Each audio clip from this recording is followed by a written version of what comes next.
Hello tout le monde, j'espère que vous allez bien. On se retrouve pour une nouvelle vidéo face caméra dans laquelle je vais vous donner 8 erreurs courantes qui peuvent ruiner ta perte de gras, ta sèche, ta perte de poids. Donc j'espère que grâce à cette vidéo, tu pourras te remettre en question et faire de meilleurs choix stratégiques pour atteindre ton objectif.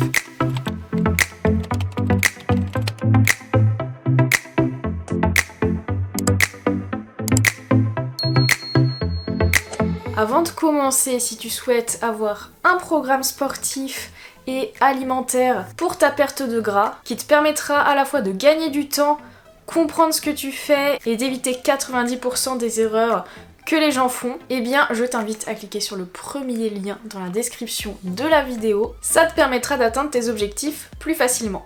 En tout cas, je suis contente que le sujet de la perte de gras plaît sur ma chaîne en ce moment, parce que je suis moi-même en perte de gras, donc j'en profite pour parler au maximum de ce sujet étant donné que je suis concernée en ce moment. Donc la première erreur que beaucoup de gens vont faire parce qu'ils vont être très motivés au départ, c'est de tout changer d'un coup. C'est-à-dire au niveau de l'alimentation, réduire trop drastiquement ses apports caloriques. Effectivement, si on réduit beaucoup ses apports, ouais, on va perdre du poids. Après, est-ce que sur la durée, vous allez tenir? Je ne pense pas. Tout changer d'un coup, ça va être aussi se mettre à faire beaucoup plus de sport qu'avant, passer, je sais pas moi, de 0 séances par semaine à 5 séances par semaine, ou de passer de 3 séances par semaine à 6 séances par semaine.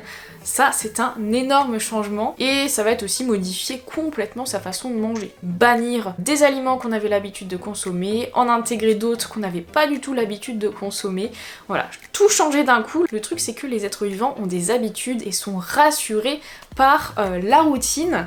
Donc si on casse d'un coup la routine pour plusieurs semaines, ça va être très compliqué de s'adapter et on va trouver ça très très dur. Donc ce que je te conseille de faire, c'est d'y aller progressivement. Par exemple, si tu veux intégrer une routine sportive et qu'actuellement tu ne fais pas de sport, bah, je te conseille de passer peut-être à 1 à 2 séances par semaine et progressivement, au fur et à mesure que tu prends ces nouvelles habitudes, eh bien tu pourras en intégrer d'autres si besoin. Pour l'alimentation, c'est pareil, je te conseille pas de couper ton total calorique d'un coup. Si par exemple tu avais l'habitude de consommer 2000 calories par jour, je te conseille pas de te mettre à une diète à 1400 calories par jour. Oui, ça va marcher si tu t'y tiens, ça va être rapide, mais ça va être très très dur et ça risque de dégrader ton rapport à l'alimentation, donc je te conseille plutôt de descendre de 300 à 400 calories pour commencer.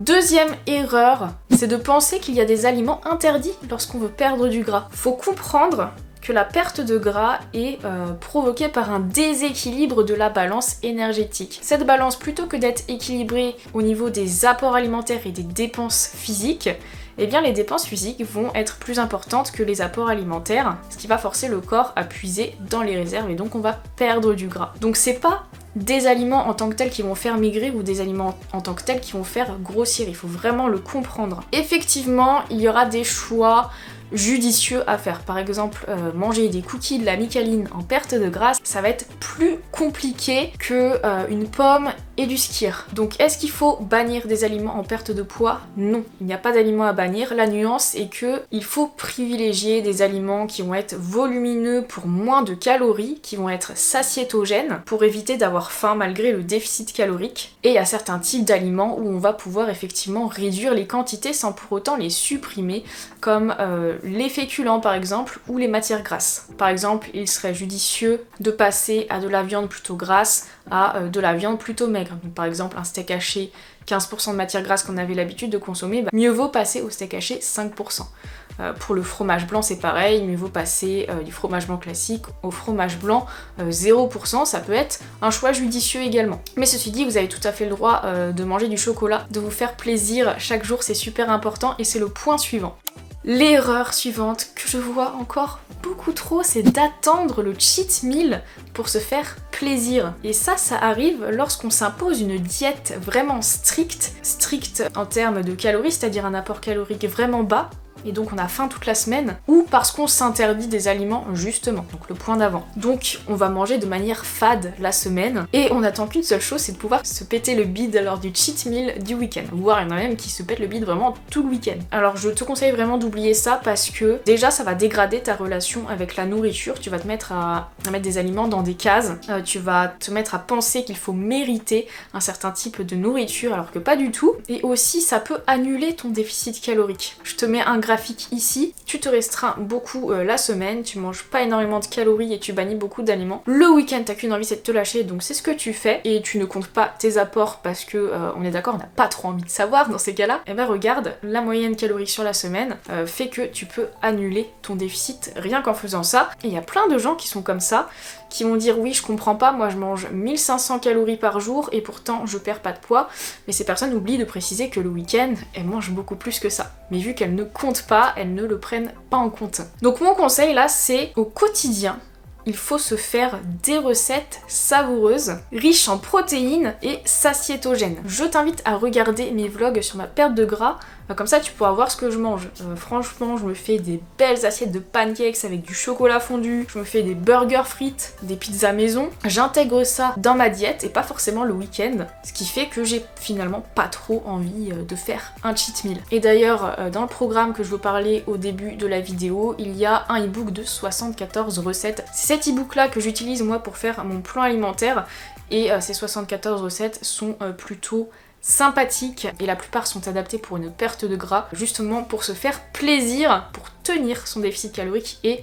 atteindre son objectif plus facilement. Donc voilà, se faire plaisir au quotidien avec des recettes savoureuses qui correspondent à tes objectifs et qui te font plaisir, ça te permettra vraiment de mieux vivre ta perte de gras sans détériorer ta relation avec la nourriture. Quatrième erreur, ne pas manger assez de protéines en perte de gras. Son déficit calorique, il faut le créer en diminuant uniquement les glucides et ou les lipides, pas les protéines. Les protéines, faut pas y toucher, voire même on peut l'augmenter légèrement. Tout simplement pour maintenir au maximum sa masse maigre. Lorsqu'on fait un déficit calorique, le corps, lui, il va aller utiliser des réserves. Des réserves d'énergie, il n'y en a pas uniquement dans la masse grasse, il y en a aussi dans la masse musculaire. Cette masse musculaire, on veut la garder pour pas avoir un rendu skinny fat. On veut vraiment la garder pour avoir un rendu dessiné, galbé et ferme. Et c'est les protéines qui vont permettre de maintenir ces tissus musculaires. Bien sûr, en complément d'un programme de musculation ou renforcement musculaire. On peut même continuer à prendre de la masse musculaire en déficit calorique si on a un bon programme, qu'on se donne à fond à l'entraînement et qu'on consomme assez de protéines. Si tu as du mal à trouver des aliments riches en protéines, je t'invite à me suivre sur Instagram, je fais pas mal d'infographies justement, et j'en ai fait quelques-unes sur les protéines qui pourront t'aider. Cinquième erreur, qui est très fréquente, je suis sûre que tu l'as fait, moi ça m'arrive de la faire aussi, je l'avoue, c'est de grignoter et d'être dans le déni. Je sais pas si tu vois ce que je veux dire. Ça, c'est une erreur que j'ai beaucoup fait par le passé et que beaucoup font. Je vais vous donner des exemples. Par exemple, bah voilà, vous avez votre plan alimentaire, vous avez votre total calorique à respecter. Vous respectez ça, mais en plus dans la journée, vous avez grignoté 2-3 trucs. Par exemple, vous avez grignoté un peu de chocolat le matin, un peu de chocolat le soir, ou un petit peu de chips, etc. Et ça, vous l'avez pas pris en compte dans votre total calorique, justement. Vous préférez rester dans le déni parce qu'effectivement, vous avez craqué. Vous préférez vous dire, bon, j'ai mangé ça, j'ai mangé quelques chips, j'ai mangé un peu de chocolat, etc. Bon, ça va pas se voir. Sauf que, alors si ça arrive occasionnellement, effectivement, ça va pas changer grand chose, mais si c'est vraiment très souvent, bah ça peut annuler votre déficit calorique parce que bah, y a quand même des calories dans ce que vous grignotez. Donc ce que je vous conseille pour éviter ça, c'est bah, déjà de revoir la composition de vos repas si jamais vous grignotez parce que vous avez trop faim toute la journée. Donc ça va être faire des meilleurs choix en termes de volume alimentaire, privilégier les aliments peu denses en calories comme les crudités, les légumes, augmenter ces portions d'aliments là, privilégier aussi les aliments à fort indice de satiété comme les viandes maigres, les poissons maigres, etc. et la pomme de terre. Je vous conseille vraiment de vous faire des gros écrasés de pommes de terre en perte de gras parce que c'est peu calorique, c'est bon et ça cale vraiment. Malgré ça, on peut quand même avoir dans la journée un peu envie de grignoter, pas forcément par faim mais plutôt par ennui ou juste parce que voilà, on a envie de grignoter quoi, ça arrive. Dans ces cas-là, pour patienter jusqu'au prochain repas, je vous conseille de prendre un thé, ça peut calmer justement ces envies de sucre, ou un soda zéro, ça vous permet de vous faire plaisir, d'avoir le goût sucré sans apporter de calories supplémentaires. Moi personnellement, c'est les astuces que j'utilise. Et dernier conseil aussi pour éviter les grignotages dus à l'ennui, c'est de trouver une occupation que vous appréciez et qui vous demande de la concentration. Comme ça, vous ne pouvez pas penser à grignoter. Par exemple, moi, ce que j'adore faire en ce moment, c'est de dessiner des dessins plutôt réalistes. Faut vraiment être très concentré pour réussir et c'est vraiment très très minutieux, ça prend beaucoup de temps. Donc je peux vous dire que quand je fais ça, je suis tellement concentrée que même si j'ai faim, de toute façon, je vais même pas y penser. Et ça me permet de patienter sans effort jusqu'au prochain repas. Et bien sûr, si vous avez vraiment trop faim tous les jours, une bonne partie de la journée, ce n'est pas normal et là il faut vraiment revoir votre alimentation, voir si votre apport calorique n'est pas trop bas. Sixième erreur, si vous êtes pratiquant de musculation, c'est de changer vos entraînements de musculation en perte de gras. L'idée reçue, c'est qu'il faut baisser les charges et augmenter le nombre de répétitions lorsqu'on est en période de perte de gras ou de sèche. Si vous voulez maintenir votre masse musculaire, c'est vraiment la pire chose à faire. À l'entraînement, il faut vraiment continuer comme d'habitude, toujours se challenger, essayer de maintenir ses performances. Ça enverra vraiment le signal à votre corps qu'il a besoin de garder cette masse musculaire pour être capable d'assumer ses efforts et les efforts à venir. Septième erreur, être trop sédentaire et ou devenir plus flemmard à cause du déficit calorique. En fait, en déficit calorique, on va instinctivement avoir envie de moins bouger. C'est normal parce que on apporte moins d'énergie au corps, du coup le corps veut se mettre à économiser de l'énergie, donc il va nous inciter à moins bouger pour dépenser moins de calories et s'adapter à son nouvel apport calorique qui est plus faible que d'habitude. C'est pour ça qu'en déficit calorique, il est important de garder une activité physique, donc vos entraînements de musculation si vous faites de la musculation, mais surtout le fait de bouger au quotidien, ce qu'on appelle le NEAT, Non-Exercise Activity Thermogenesis. Ça va être votre activité physique en dehors de vos séances de sport. Donc il faut vraiment garder un NEAT comme d'habitude, voire même l'augmenter pour accentuer votre déficit calorique. Moi personnellement, ce que je fais, c'est que j'essaie de marcher 45 minutes par jour et je le maintiens même en déficit calorique et même si j'ai la flemme. De toute façon, quand on a un objectif, il y a certains efforts à fournir, c'est pas un secret. Si de base vous voulez perdre du poids mais que vous êtes complètement sédentaire, là le conseil ça va être tout simplement soyez moins sédentaire, essayez d'intégrer 1 à 2 séances de sport par semaine et à marcher plus, bouger plus chaque jour. Et dernière erreur, c'est de te focaliser uniquement sur ton poids pour observer ta progression. Si tu fais de la musculation, si tu te muscles, ton poids risque de ne pas baisser très vite et je comprends que c'est frustrant. Ce qu'il faut faire pour voir sa progression, voir si on perd du gras, c'est de prendre ses mensurations et de prendre des photos. C'est vraiment les mesures les plus importantes. Tu peux te peser quand même, ça peut être utile, mais faut pas que ça soit la seule mesure que tu prennes. Et d'ailleurs, si tu fais de la musculation, que tu es en déficit calorique, que ton poids ne diminue pas, voire stagne, mais par contre que tes mensurations baissent, c'est vraiment ce qu'il y a de mieux. Je vais t'expliquer pourquoi. Ton métabolisme de base, c'est vraiment ce qui va représenter au moins 50% de tes besoins caloriques et ce métabolisme de base il est proportionnel au poids que tu fais.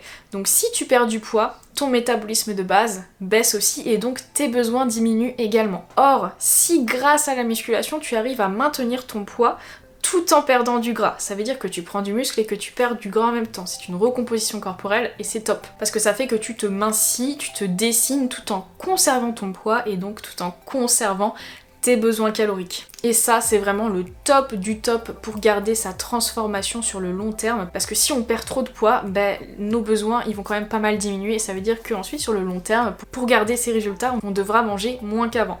Donc c'est pour ça que faire de la musculation, se muscler quand on veut maigrir, c'est tout bénef. Effectivement, le poids descendra moins, mais sur le long terme, c'est vraiment quelque chose qui permettra de maintenir ses résultats et donc d'avoir cette capacité de manger sans grossir. Voilà pour ces 8 erreurs. Si tu te reconnais dans une ou plusieurs d'entre elles, n'hésite pas à le dire dans les commentaires. Si tu veux te transformer, construire une base musculaire et en te faisant plaisir avec des recettes très sympas, dans ton alimentation tout en évitant ce genre d'erreurs qui vont te faire perdre du temps. Je te conseille vivement de rejoindre le programme Grow and Get Fit. Pour rappel, c'est le premier lien dans la description. Si tu veux suivre mes aventures lors de ma perte de gras, n'hésite pas à regarder mes vlogs donc sur cette même chaîne. J'espère vraiment que cette vidéo t'aura plu. N'oublie pas de liker et de t'abonner. On se retrouve très bientôt pour une prochaine vidéo.